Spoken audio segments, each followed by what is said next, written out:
Only 8 out of China's 74 biggest cities passed the government's basic air quality standards in 2014, the Environment Ministry has said. The most polluted cities were in northeastern Hebei, the province that surrounds the capital Beijing.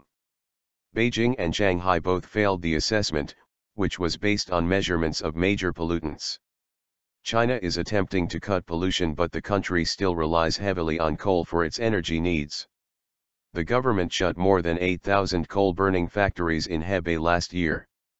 But the BBC's Celia Hatton in Beijing says, like many places in China, the authorities are struggling to balance factory closures with the demands of the country's slowing economy.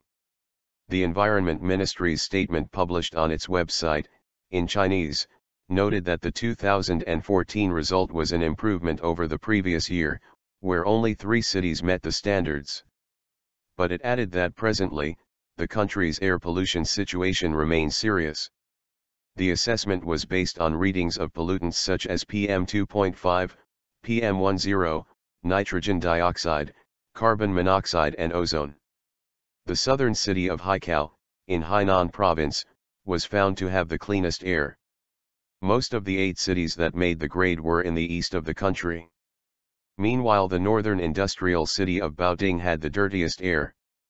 The statement did not give the rankings for Beijing and Shanghai, although it noted that Beijing's air quality had improved slightly over the previous year.